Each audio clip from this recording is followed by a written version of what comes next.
알베르 카뮈 이방인.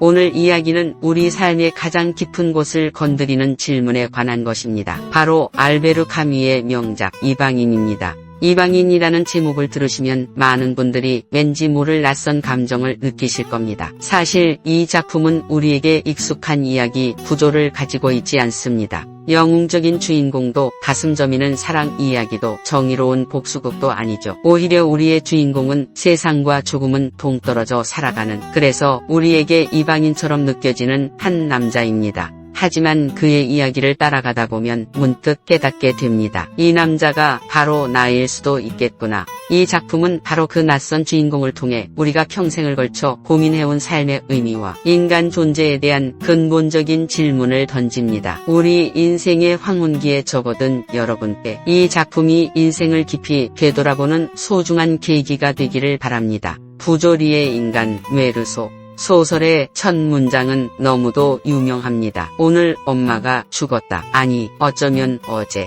주인공 메르소는 어머니의 부고를 듣고도 슬퍼하지 않습니다. 장례식 내내 눈물 한 방울 흘리지 않고 심지어 담배를 피우고 커피를 마시죠. 장례를 치른 다음 날에는 여자친구와 해수욕을 즐기고 코미디 영화를 보러 갑니다. 그의 행동은 보통의 사람들이 이해할 수 있는 범주를 넘어섭니다. 이런 메르소의 모습은 우리에게 낯설고 불편하게 다가옵니다. 어떻게 저럴 수 있지? 하는 생각이 자연스럽게 들죠. 하지만 카뮈는 메르소를 통해 우리 삶에 숨어있는 부조리를 이야기하고 싶었습니다. 부조리란 무엇일까요? 한마디로 의미를 찾으려는 인간의 노력과 그에 대해 침묵하는 세상의 무관심 사이의 충돌입니다. 우리는 태어나면서부터 왜 사는가, 무엇을 위해 사는가 라는 질문을 던지며 의미를 찾으려 합니다. 하지만 우주는 어떤 대답도 해주지 않습니다. 메르소는 바로 이 부조리한 현실을 온몸으로 살아내는 인물입니다. 그는 감정을 꾸며내지 않고 사회가 요구하는 역할극을 거부합니다. 그저 있는 그대로의 삶을 살아갑니다. 여러분, 우리는 살면서 얼마나 많은 순간에 사회적인 역할을 연기하며 살아왔습니까? 부모로서, 가장으로서, 직장인으로서. 슬프지 않아도 슬픈 척하고 기쁘지 않아도 기쁜 척하며 살아온 시간이 있었을 겁니다.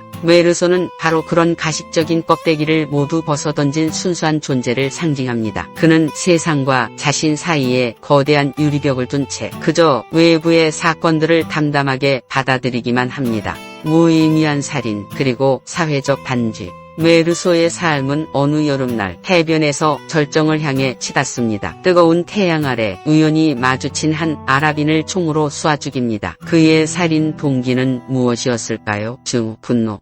소설은 그 어떤 것도 말해주지 않습니다. 그저 태양빛이 너무 눈부셨기 때문이라고 이야기할 뿐입니다. 이것이 바로 부조리입니다. 인간의 삶에서 가장 중대한 사건인 살인조차도 어떤 거창한 의미나 이유 없이 그저 우연하고 무의미하게 발생할 수 있다는 것을 보여줍니다. 이후 메르소는 재판정에 서게 됩니다. 그런데 여기서 정말 놀라운 일이 벌어집니다. 검사는 메르소를 살인죄로 기소하지만 정작 그를 단죄하는 근거는 살인행위 자체가 아닙니다. 검사는 그의 삶을 파헤쳐 어머니의 장례식에서 울지 않은 점, 장례 다음날 해수욕을 즐긴 점, 가족과 친구에게 무관심한 점 등을 부각시킵니다. 메르소는 어머니의 관 앞에서 울지 않았다는 이유로 단죄당하고 내일이 없는 사람으로 낙인 찍힙니다. 사회는 그의 살인 행위보다 사회가 정해놓은 규칙을 따르지 않은 그의 삶 자체를 더 큰 죄로 여깁니다. 이것은 우리 모두가 한 번쯤 경험했을 사회적 재판과도 같습니다.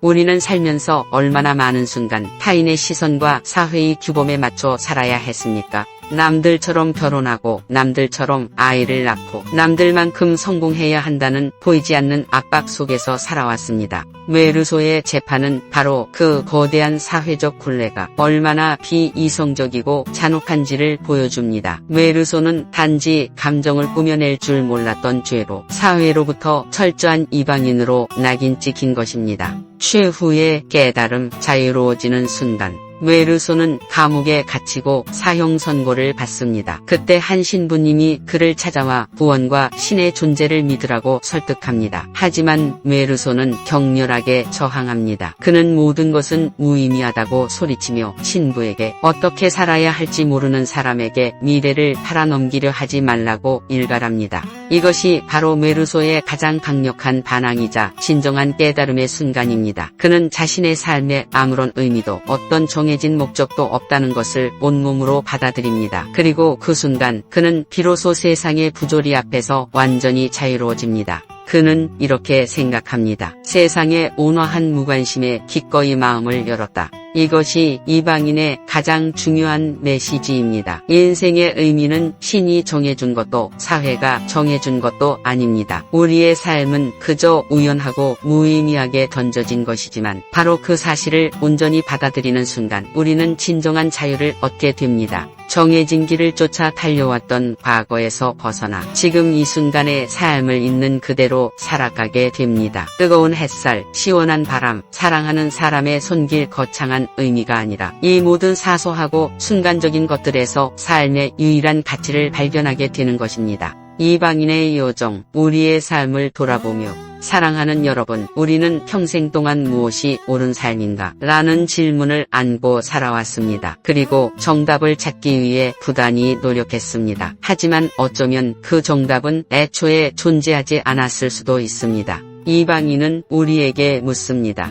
우리는 과연 나 자신으로 살아왔는가? 아니면 사회가 원하는 나로 살아왔는가? 의미라는 거창한 목표를 따르느라 지금 이 순간의 소소한 행복을 놓치지는 않았는가? 이제 와서 모든 것을 내려놓고 있는 그대로의 나를 받아들일 용기가 있는가? 카미는 우리에게 절망을 말하려는 것이 아닙니다. 오히려 정해진 의미가 없다는 사실이야말로 우리가 스스로 삶을 채워나갈 수 있는 무한한 자유를 얻는 순간이라고 말합니다. 이방인의 메르소처럼 우리도 삶의 끝자락에서 세상의 무관심을 온전히 받아들일 때 비로소 진정한 평안과 자유를 얻을 수 있을 것입니다. 여러분의 남은 삶이 더는 정해진 길을 쫓는 것이 아니라 오직 나 자신으로서 매 순간을 온전히 누리는 자유로운 여정이 되기를 진심으로 바랍니다.